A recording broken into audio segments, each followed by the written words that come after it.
Good morning friends, welcome back to my channel.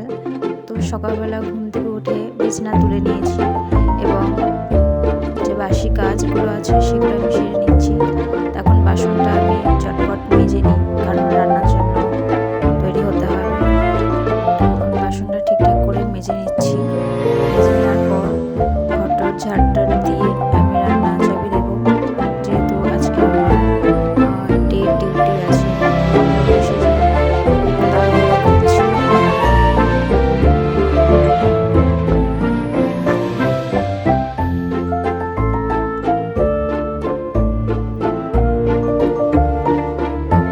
Hello.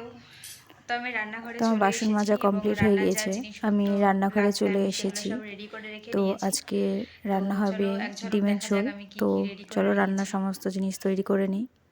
এটা হচ্ছে আদা, রসুন, জিরে এবং শুকনো লঙ্কা বাটা আছে।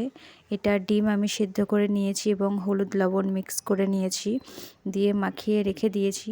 আমি এখানে পেঁয়াজ কেটে নিয়েছি এবং টমেটো কেটে নিয়েছি এবং আলুগুলোকে আমি সেদ্ধ করে বাটিতে তুলে রেখেছি। তো চলো, আমি কড়াইয়ে তেল দিয়ে দিয়েছি। আমি। কড়াইয়ের তেলটা ভালো করে গরম হোক। তো তারপরে এরপর আমি এর এরপরে মধ্যে তেলের ডিমটাকে মধ্যে ভালো আমি করে ডিমগুলো ভেজে নেব। সেদ্ধ ডিমগুলো আমি ছেড়ে দেব, কারণ ডিমটাকে আমাকে ভালো করে ভাজতে হবে। তো ডিমটা আমি দিয়ে দিয়েছি। তো ডিমটা খুব ভালো করে ভেজে নেব আমি। ডিম ভাজতে অনেকটাই ভয় লাগে, যেহেতু ডিমটা মাঝে মধ্যে তেল ফোটে। ডিমটা আমি ভালো করে তো ভেজে নিচ্ছি। তাও ভয়ে ভয়ে ডিমটা ভাজি, যেহেতু রান্না করতেই হবে সেই জন্য। ডিমটা দেখতে ডিমটাকে পাচ্ছ আমি উল্টিয়ে দেব। এক পিঠ ভালো করে ভাজা হয়ে গিয়েছে। তো ডিমটাকে আমি উল্টো পিঠে ভাজার জন্য দিয়ে দিয়েছি। তো দেখতেই পাচ্ছ আমার ডিম ভাজা হয়ে গিয়েছে এবং আমি আলুগুলোকে ভেজে নেব। সেদ্ধ আলু তবু একটু তেলে ভেজে নিচ্ছি। তারপরে আমি কড়াইয়ে হালকা পাঁচফোড়ন, জিরে এবং তেজপাতা দিয়ে দিয়েছিলাম। তারপরে আমি দিয়ে দিয়েছিলাম কুচনো পেঁয়াজ। পেঁয়াজটাকে একটু ভালো করে ভেজে নেব।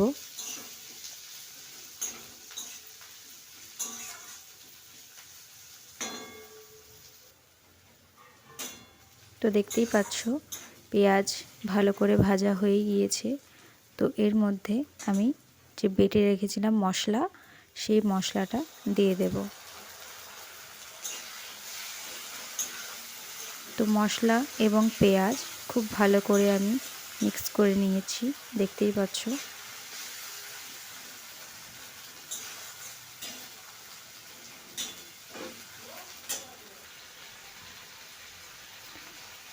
তো এর মধ্যে দিয়ে দিয়েছি লবণ, হলুদ। না, এর মধ্যে আমি কোনো শুকনো লঙ্কা দেবো না, যেহেতু আমি যে শুকনো লঙ্কা যে গুঁড়ো সেটা আমি দেবো না। আমি যেহেতু শুকনো লঙ্কাটা বেটে নিয়েছিলাম।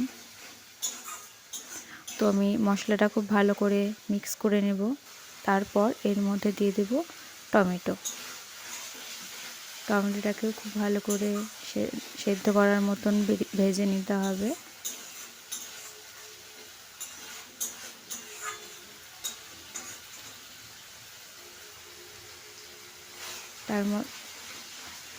এরপরে আমরা দিয়ে দেব আলু এবং ডিম।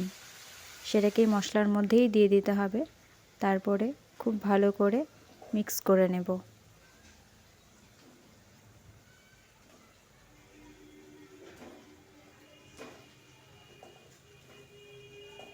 তো দেখতেই পাচ্ছ আলু এবং ডিম আমি সবটাই এই মশলাটার মধ্যেই দিয়ে দিয়েছি।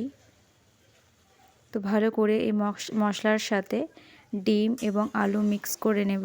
খুব ভালো করেই মিক্স করে নিতে হবে। হালকা যে মশলার জল জল ভাব দেখতে পাচ্ছ, সেটাকে শুকনো করে নিতে হবে।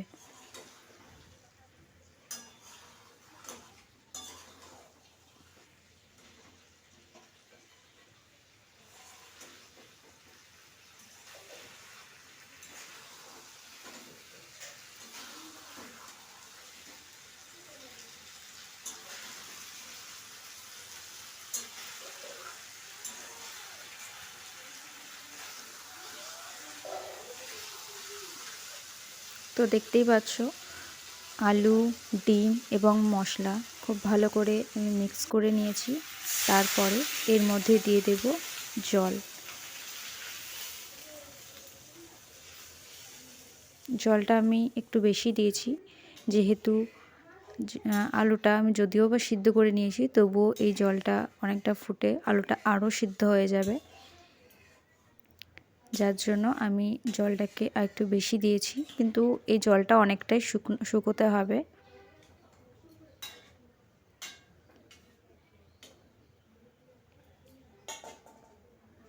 তারপরে আমি ভেজে রেখেছিলাম ডিম, এটা মামলেট করে আমি ভেজে রেখেছি, যেহেতু বড়মশাই বলেছিলেন যে উনি মামলেটও খাবেন, তো তাই আমি মামলেটটা এই ডিমের ঝোলের মধ্যে দিয়ে দিলাম। তারপরে আমি এটাকে ঢাকা দিয়ে দেব, কিন্তু ঢাকনাটা অনেকটাই ছোট হয়ে গিয়েছে, তো আমি সেই জন্য ঢাকনাটা চেঞ্জ করে আরেকটা ঢাকনা দিয়ে দিয়েছি। তো তারপরে এই ডিমের ঝোলটা অনেকটা ফুটবে, ফোটার পরে আমি দারচিনি এবং এলাচ বেটে রেখেছিলাম, সেটা আমি এই ডিমের ঝোলের মধ্যে দিয়ে দেব। তোমরা দেখতেই পাচ্ছ আমার ডিমের ঝোলটা অনেকটাই কম হয়ে এসছে।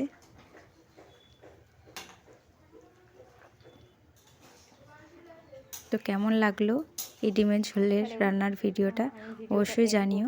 ভালো লাগলে আমার চ্যানেলটাকে সাবস্ক্রাইব করে দিও। তো আমি অফিসে পৌঁছে গিয়েছিলাম, তো অবশ্যই চ্যানেলটা সাবস্ক্রাইব করে দিও। Thank you so much. Next ভিডিওর জন্য ওয়েট করুন।